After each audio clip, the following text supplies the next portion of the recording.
Well, hello, everyone. This is Dr. Nick, your favorite personal growth coach, and I am welcoming you here to another episode of Adulting in My Purpose. You all know that I am truly excited to be with you each and every week because we come here to talk about everything adulting.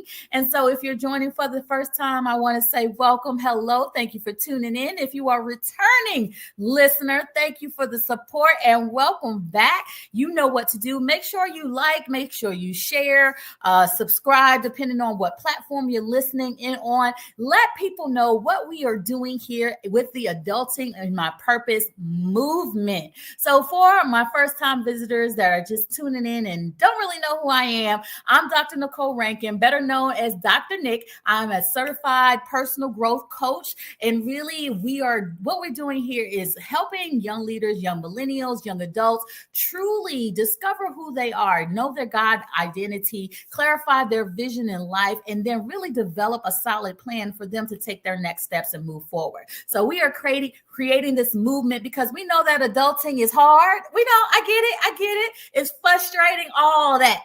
But you don't have to do it alone, right? This is a time where we can build a community to truly come together and truly grow together. So you all can be really we're operating in your purpose, and that's what Adulting in My Purpose is all about. We create this platform where you can network, you can learn, you can grow, and truly be young people who are adulting in their purpose. So one thing, if you're in your 20s and your 30s, be sure check out our Facebook group. Make sure you join our group. You know, that's where we have our great community. Stay informed of our events, our activities, all the things that we have going on throughout the year. All right.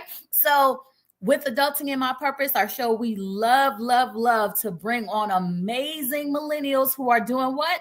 Out there making moves.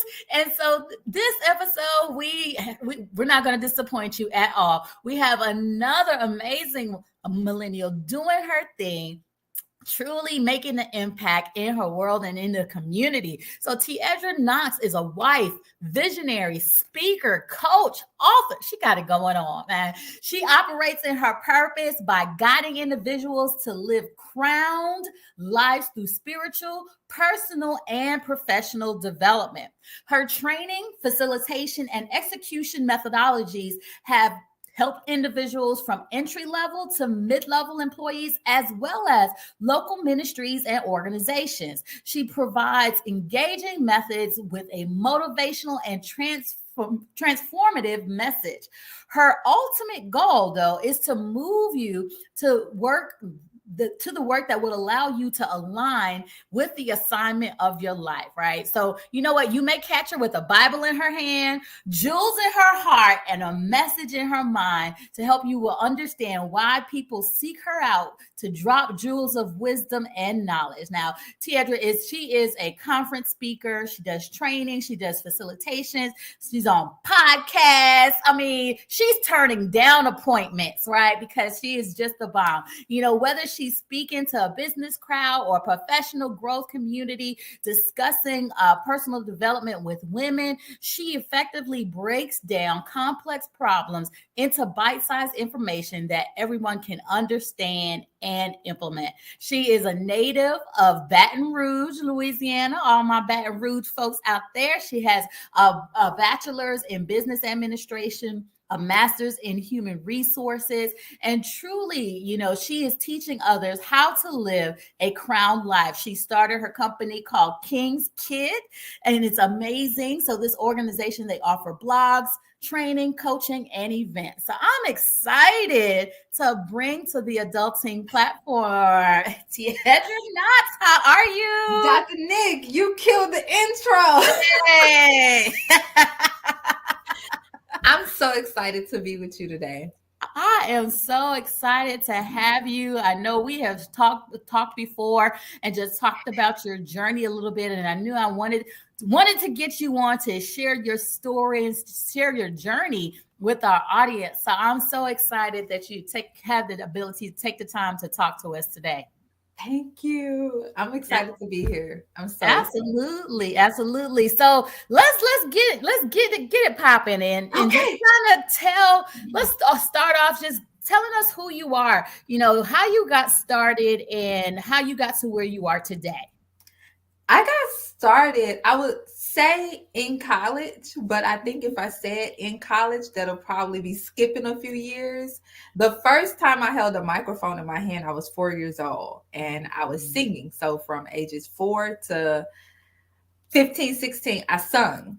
Then I realized I don't want to sing anymore. I come from a family of singers. I come from a family of musicians. I come from just a family of talented people. And I didn't want to sing, but I didn't really know what I wanted to do. I was always getting in trouble for my mouth, though. I was always told you got a smart mouth.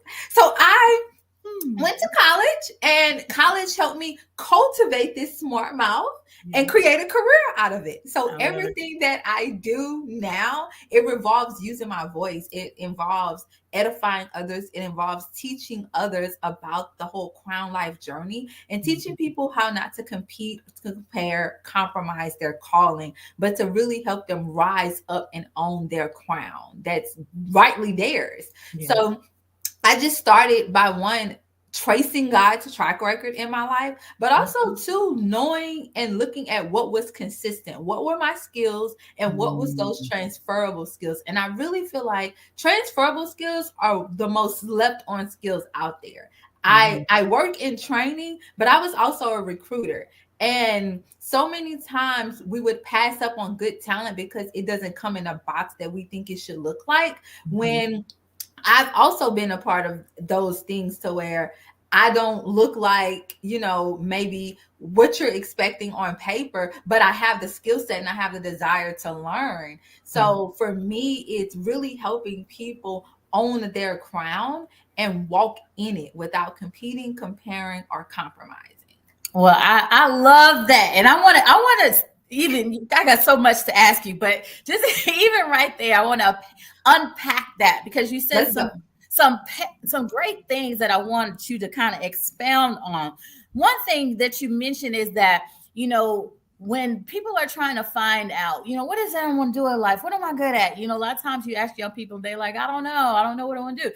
But you talk about, looking back over your life and seeing the things that you were kind of good at. You were kind of good at music, but it was the power that you had in your mouth. So can you kind of speak to that as far as, people who are out there trying to figure out things that are good for them, how can they too kind of do that kind of self-evaluation?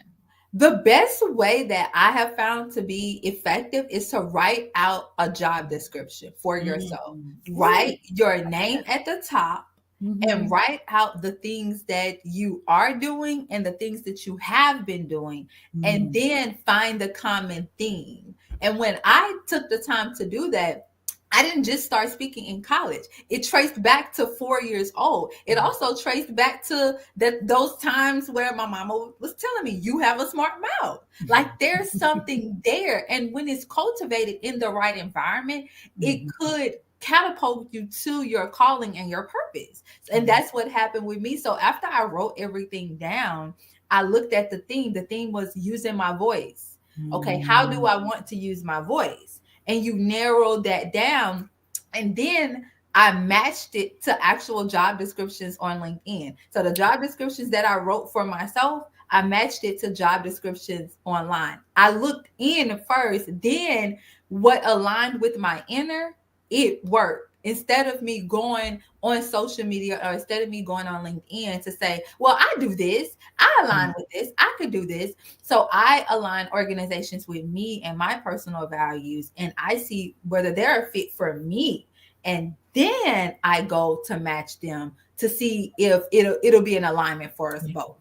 I love that. Did y'all catch what she was putting down? Write a job description for yourself. Wow, that's powerful. And then you talked about just kind of making sure that the things that you're doing are in alignment with who you are. So I love that. Hope you all got that out there too. I love it. So, as you are out there, you are doing your thing, establishing yourself, using your voice. What would you say is the biggest challenge about being a millennial and just kind of establishing yourself in this world? The establishing yourself is the transition. It's like every time you feel like I got this, It's something. And it's like, do I really have to pay for that? I don't want to pay for that for the rest of my life. Is this what my parents has been doing? And for me, I had to send a message to my mom and my dad, and it said, I apologize for all the times that I acted up when payday hit and we really didn't have it. Like, I had to apologize because it sets in to where, am I really going to spend my money on happy hour, or am I gonna really pay this extra $50 on this bill so I don't have it? You know, I could cut off a month or something. So it's the transition to go from college to corporate.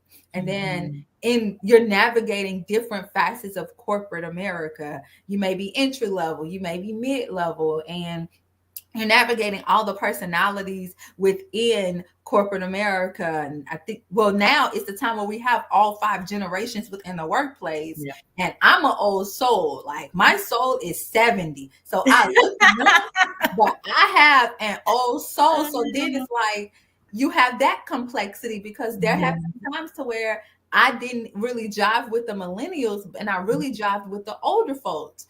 So, but then it switched to where the older folks were getting on my nerves, and then I left the millennials. So it's one of those, it's the complexities of it, and navigating those transitions with the least amount of the word I'm looking for, with the least amount of repercussion for it.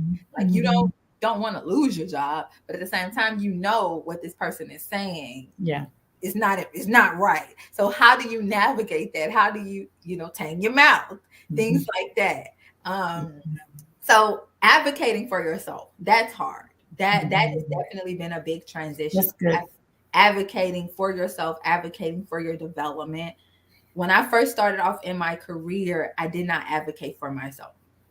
And as a result, I found myself in my manager's office, and he told me straight up, he was like, how long do you want to, like, he asked first, what is it you want to do? I said, I want to do HR. He told me it's going to take you 10 years to get into HR. And he told me that he don't know how long I'm going to be with the company. And I sat there and I took it. The only thing I did was cry. And I cried so hard at the end of the meeting because I started hyperventilating in the meeting. Now, I advocate for my development. If there's something I did not do, I'm going to tell you. Like, I'm not going to want to tell you, but I'm going to tell you. I'm going to be honest about it. I'm going to be honest about my mess ups. But if it's something that I feel that's not right, I'm going to effectively communicate that. I'm going to advocate for my development. I'm going to advocate what I need. And if my organization isn't willing to give it to me, I'm not afraid to invest in it myself. That may mean I can't go to happy hour. I might have to take that. But I look at it as, how am I benefiting and preparing myself for my next? Yeah. So I love that. It's one of those things. Well, a few of those things. Yeah. Wow.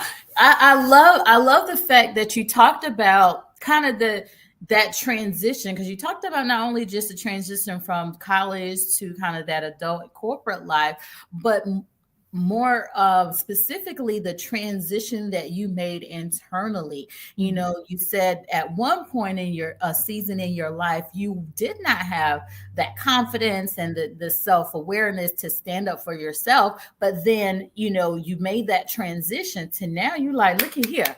Right. This is what I'm worth. So kind of talk to that. Like, what was that transition? What did you do to get from one place to the next?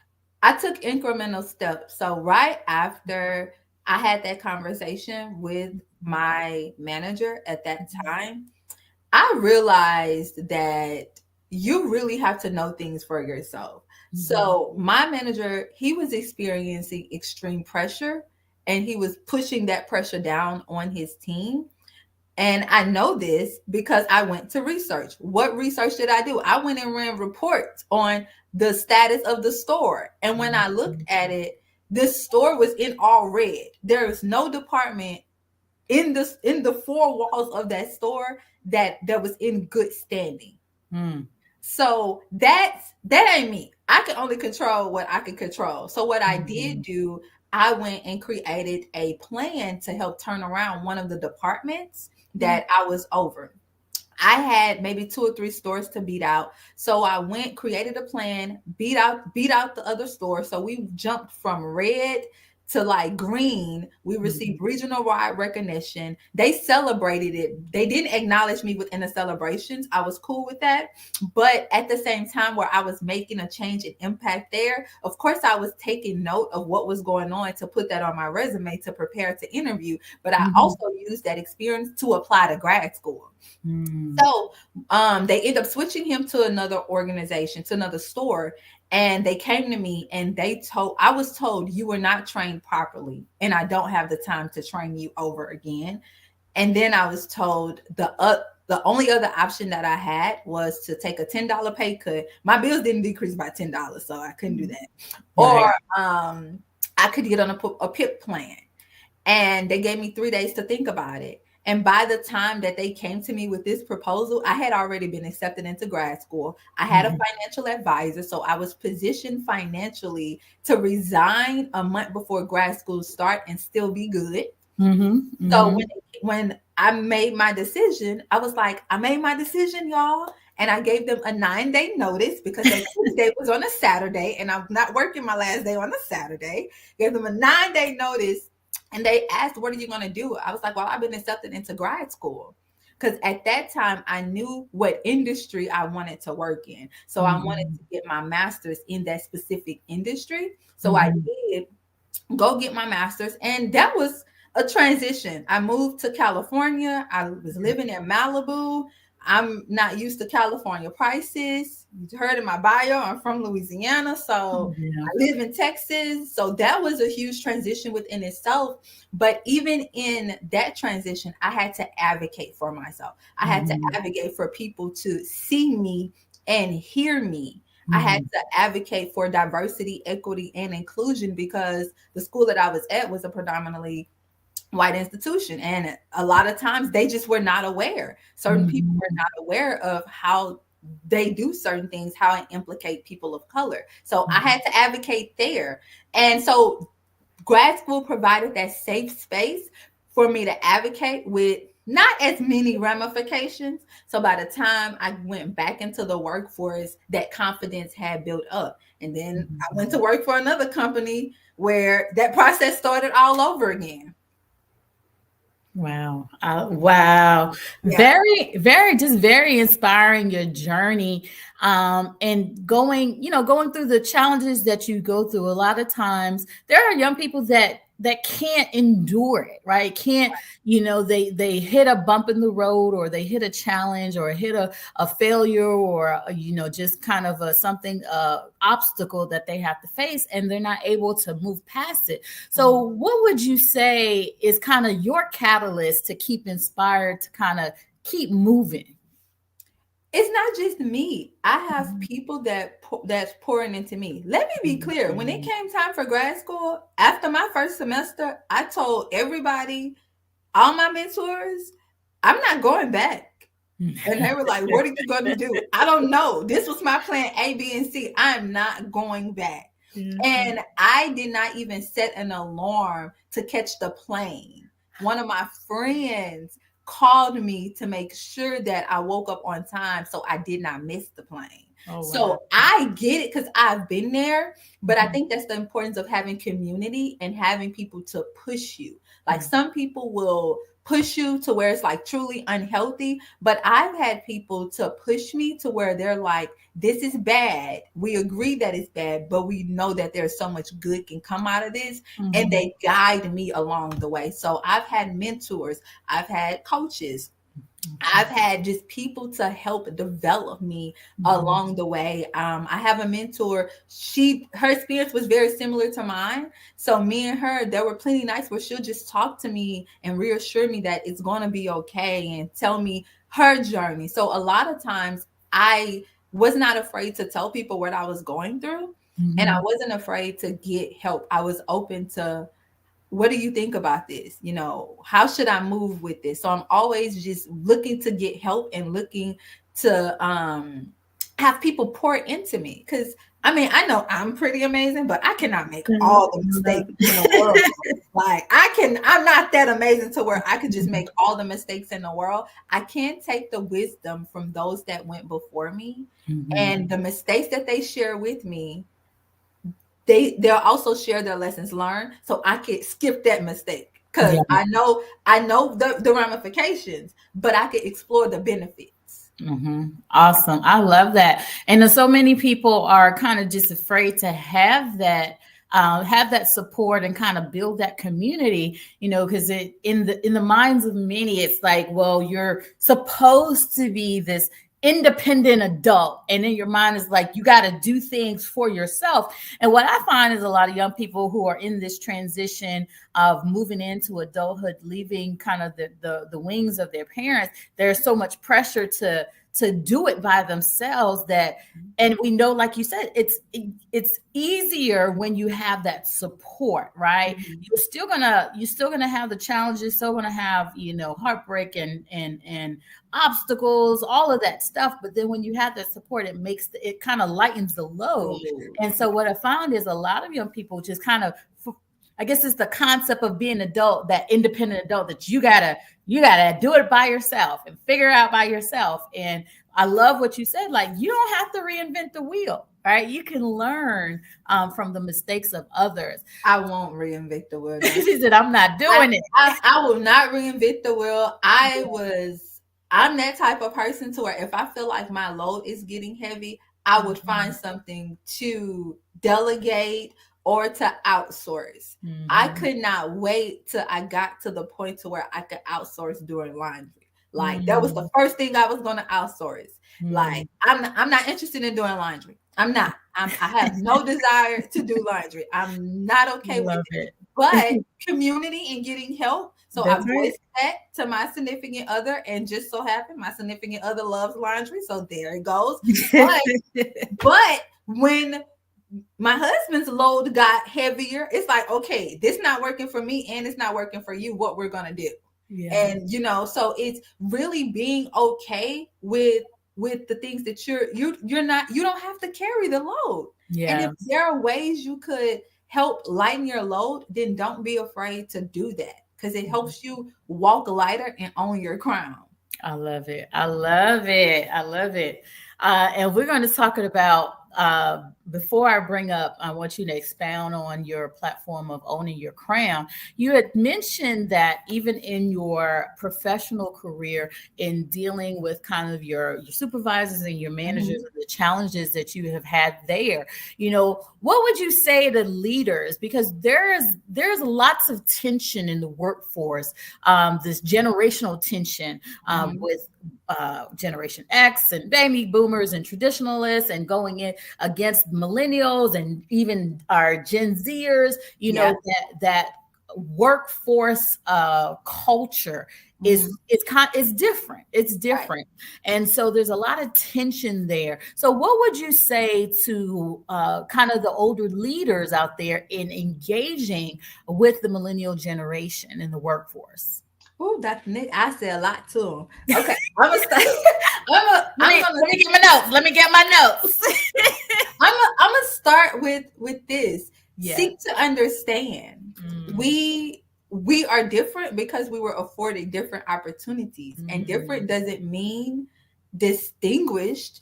And I mean, different doesn't mean it's diminished. It's actually distinguished, and it's those same reasons why that we're different is the reason why you're hired us. And don't forget that. Also understand that because culture is changing and because culture is evolving, you have to stay competitive. You can't expect me to stay loyal if you're not willing to be competitive. And competitive is not always in pay. Sometimes competitive is in benefits. And understand the communication style. We're going to ask why. And if we don't ask why, and if we can't figure out why, we're probably going to be looking somewhere else that tells us why. Diversity, equity, and inclusion, we've been talking about it enough. It's actually time to just do it. It's time to do it. Stop trying to save face and to just do it. Like, I think that's what our generation is very good about and very monumental is holding individuals accountable. And you got to be willing to be held accountable by those that are younger than you. We're next. But the Wow. way that organizations have been running, we will not run our organizations like that. I personally sometimes have seen people would rather struggle than deal with the culture that you're creating. So be intentional about your culture and know that everyone wasn't raised like you. Everyone that probably doesn't have the same privileges as you. We're all different, and to meet us where we are and not where you expect or where you desire us to be. Wow. Wow. So good. So good. And definitely words needed to be heard by managers and supervisors that are having struggles and having that tension, trying to engage and connect with millennials in the workforce. So thank you for that. No Awesome. problem. No problem. I Absolutely. do think my current manager, my current leader, because I think it's a difference between a leader and a manager. My Absolutely. current leader does a great job of tapping into what do you think or how do you feel. And that's what I truly love about working under her. She asks me how I feel, and Yeah. I don't have to sugarcoat it. I come and I'm like, I think this is dumb, or I don't think this is cool, but I get it. And things like that. So it's a space for me to actually just communicate and yes, still be respectful, but I don't have to do the whole code switching, or I don't have to be agreeable when it's something that's obviously not in alignment. So I really appreciate my current manager for that, because that helps me build me advocating for the things that I truly believe in.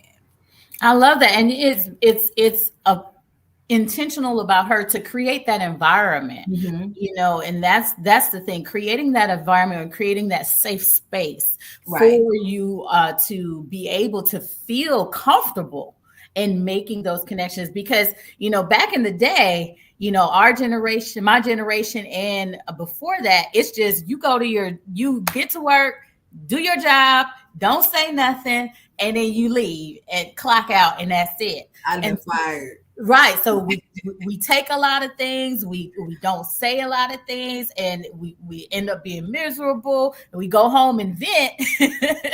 And so now we're seeing that shift, and where we have a whole generation that's saying, I want to be at the table. I want to be included. I have a voice. I have ideas. And so I love the fact that, and kudos to your manager and leader who is affording you the opportunity to give you that space and give you that time. So I think that's something that is encouraging for even supervisors and leaders out there who are struggling in connecting, because it's about the connection piece. Right. You mentioned that communication, but it's really about that connection piece and being intentional in making those connections. So the millennial, your work force can feel comfortable to be able to express themselves. So I love that.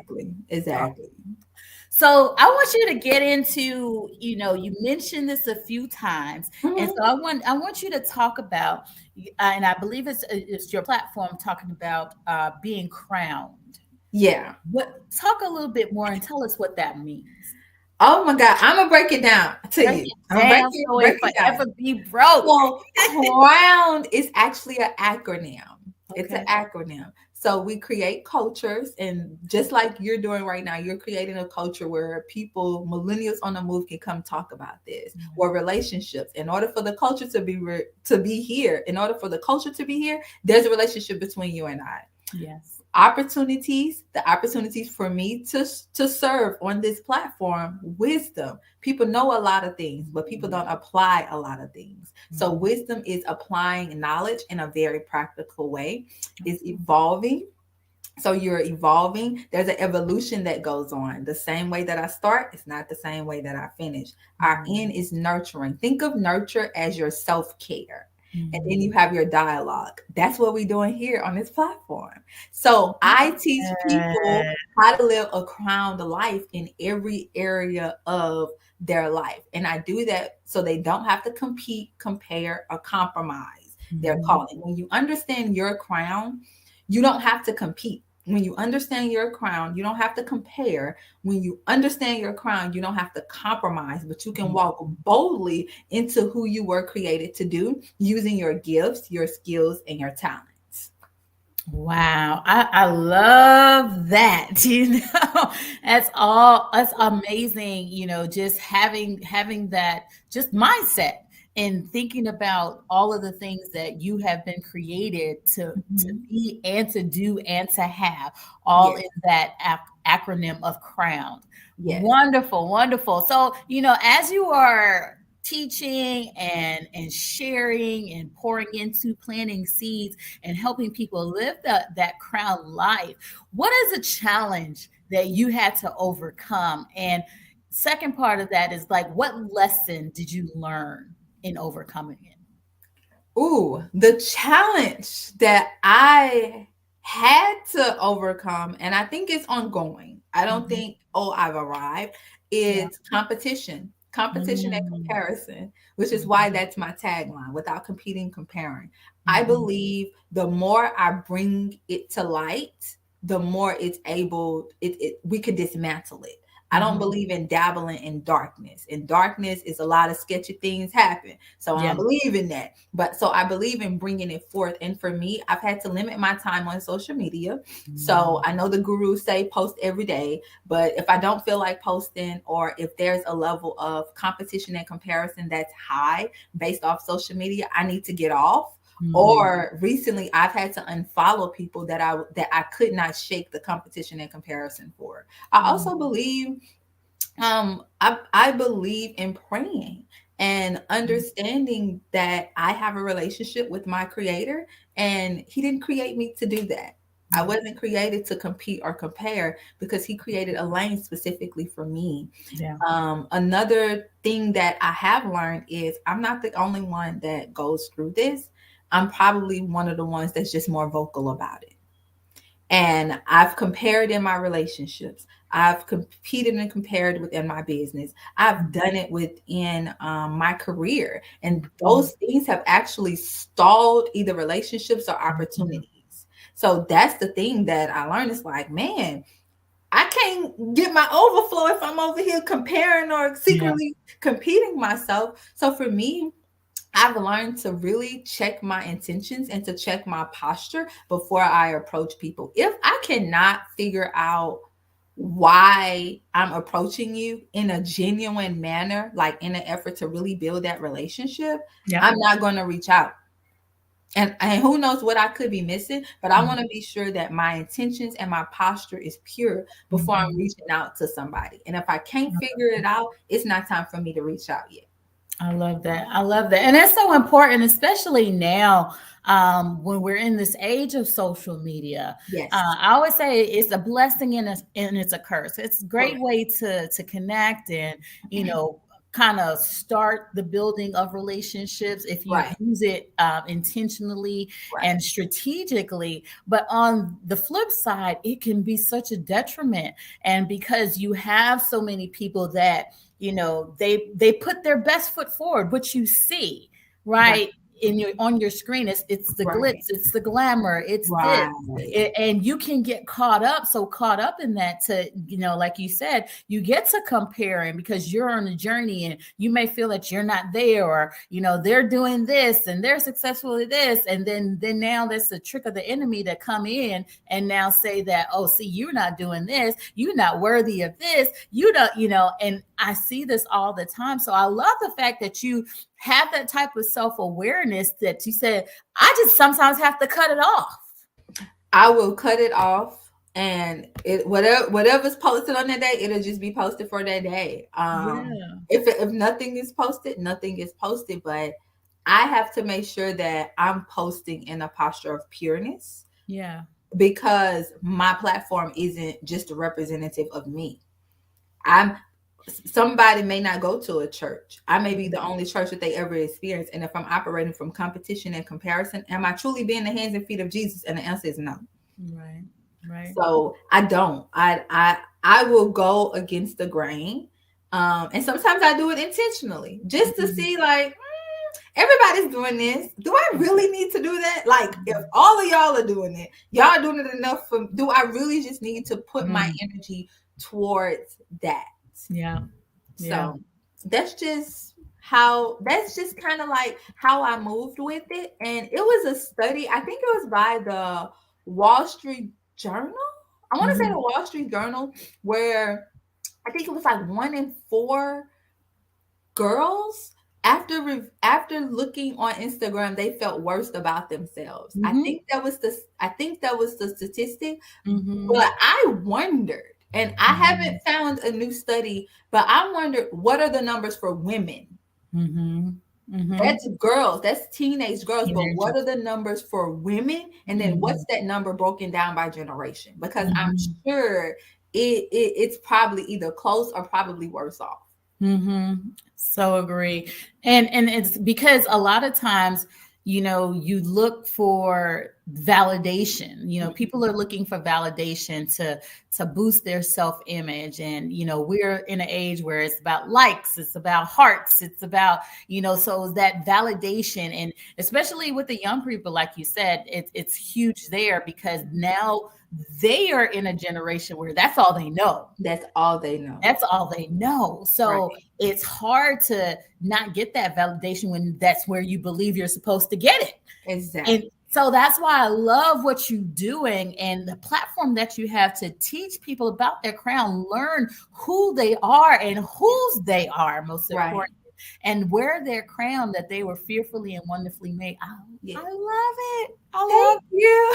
I love it. So, let's talk to your peers out there. Those that are seeking, their purpose, understanding, how could they be crowned, trying to find their way in the world. Like, what would you tell them? Know that it's a journey and not a destination. Know that you can pace yourself. Know that you may have to dismantle thoughts, habits, and beliefs and even probably relationships that's not conducive to your overall destiny. And there's a you that you haven't met yet on the other side of this. And you are fighting to meet that you. You're fighting each and every day to meet that you that you haven't met yet. And it's important for you to continue to show up. Rest. Take some time to rest, but don't quit and don't stop showing up. I'm proud of you, and you need to be proud of yourself in the work that you are doing, because it's not easy. You're torn in between two different paths, who I currently am and who I want to be.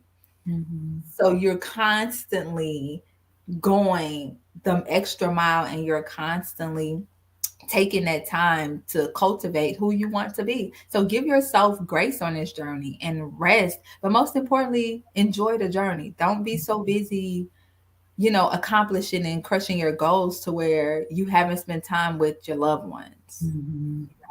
So just continue to own your lane, continue to own your crown, but take time to rest, to look back, to be like, I am pretty good.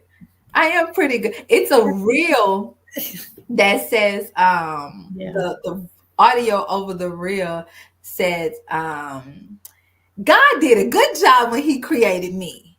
And it's the same thing for you. So enjoy the creation. Enjoy. I love that. Absolutely. Great tips. Hope you got y'all taking notes.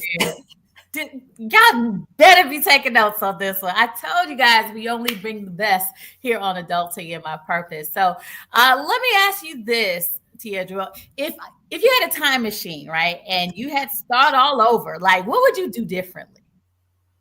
What would I do different? What would you do different? I would pay more attention to not to pay more attention, but I would be more present Mm. with my grandparents, because I told y'all my soul is 70. Yeah. So the fact that I'm an old soul, I probably would have tapped into their mind just a tad bit more, and use my mouth to ask the right questions to get that wisdom a little more. Yeah. I also think I I would have owned my crown earlier, because if so, I would have been able to advocate for myself in a different manner.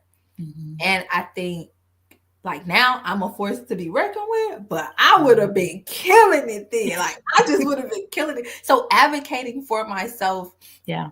and taking my development serious, like not expecting just because you're my manager that you're going to develop me and advocate for me. Not just automatically assuming that, but taking my development seriously from then, because then I would have been able to advocate for myself better. I love it. I Yeah. love it. So you see, right? You talked about how you are now. You are killing it. You are doing it, and I love the confidence you just exuded. And it's inspirational just to hear your journey from where you were to where you are now. So a lot of times we talk about purpose, and I'm a purpose driven person, because I do believe that God has created everyone with purpose, and we all have something that we should be doing. He's given us gifts, and there's a reason for all that. So how does understanding your purpose kind of impact all the other areas of your life? The purpose is the core. So if your core is not rooted properly, then every other area is out of alignment. So for me, my core is my crown. My core is the fact that I love to talk. My core is the fact that I love getting information, but also dissecting it and being able to teach it out. Like, I love seeing people light up when they learn. Like, that's my core. So when I was, recruiting, not to say that recruiting is a bad thing, but it wasn't for me and my core, because it only fed one aspect of me. So at work, I'm not happy. I come home because I'm not happy at work. I don't want to go out with my friends because I'm burnt out from work. So that's 3 areas of my life that's just like out of alignment. So what I did, I worked to get back in alignment. I sought the areas that was correctly, those areas that was in alignment. I was like, okay, these are in alignment. Keep those. What areas are not in alignment? These are the ones that need to change, and develop a plan to do that. So my purpose is my core. And if my core isn't right, I probably need to rest. I probably need to eat. I probably need to see what area of my life that I need to be paying attention to at this time. I love that, because and as you talk about how you break it down and make things simple, because a lot of times when I talk to young people, they're so focused on the things that they have to get. Like, okay, they got to get this bag, they got to get this coin, they got to do this, they got to get this job, they got to do this, but they're not looking in who their core is to make sure all of those things are in alignment. And then they wonder why, they end up frustrating and, just stressed out and overwhelmed, because, like you said, that core is out of alignment. It's out of alignment. And I'm all for getting a bag, but I want to get my bag and still be healthy at the same time. I want to get my bag and my family's is still intact. One of the things that broke my heart during the height of COVID was when the world shut down. That means you can't go anywhere.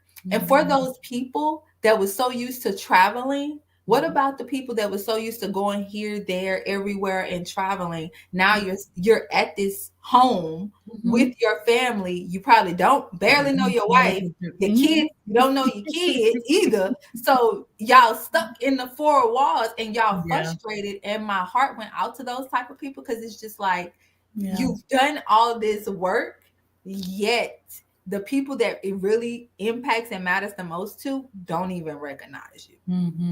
And I just told my leader, one of my leaders, I said, when I get to the end of my life, I want my life to look like a good steak, well done, all areas. I don't want one part to be done and another part to be pink. I want it to be brown all the way. And he told me, he said, the thing that you're seeking is balance. And I was just like, honestly, I'm not interested in balance. I'm interested in priorities. What's important to me right now? It is very hard to balance two things, 2, 3, 4, 5 things at the same time. And I broke it down from me being a wife. You all pay me to come in to do a job. That doesn't stop me from being a wife. It doesn't stop. It's just that at that time, and being an employee is a tad bit more priority than being a wife. Now, if my husband called me and something happened, then the role of a wife takes more priority than an employee. So for me, it's prioritizing what's important right now. What's important right now. That helps me take the stress off myself. It helps me take the pressure off myself. And it allows me to be present in the now. And I'm able to execute in the now while also preparing for whatever comes next. I love it. Love it. I love it. I love it. And it's just a great thing that you talk about that, just the core and being in alignment. And it's about being whole, right? Yes. Whole and complete. So thank you for sharing that. So as we are, I can't believe our time is already. Our time is coming to an end. And oh gosh, I knew this was going to be a great conversation. But let's get our final thoughts that I want to ask you. So, what are some of the books, resources, things that you're listening to kind of help you in your journey right now? Well, The Adulting and My Purpose is one. Books. Purpose Path has been that changed the game for me. Purpose Path changed the game, but it's about aligning your soul with your role. Love that. Aligning your life work with your daily work. So instead of having to wait to 5 o'clock to be your authentic self and truly live out your purpose, figuring out a ways where pieces of your purpose can show up throughout the day. Purpose Path was really good. The memo, that was a really good book about advocating for yourself, understanding the different journeys, especially when it comes to people of color. That was a really good book. Me and my friends, we read that one together as a book club. I love journaling. I absolutely love journaling. I love it so much to where I published one. So I'm an advocate of journaling. And my mentor has a book, and my favorite chapter in her book, it talks about understanding your Davids and your Goliaths. The Workplace Devotional. That's the name of the book, The Workplace Devotional. But in the book, she talks about understanding your Davids and Goliaths. I've read that book right before I started my career. I feel like I had jobs and then I have a career. Right. So I read it before I started my career. And when I tell you, it changed the game for me, because I'm like, that's a David and that's a Goliath. And I know how to move between it. I always read books as it relates to the industry that I work in. So I would read training books.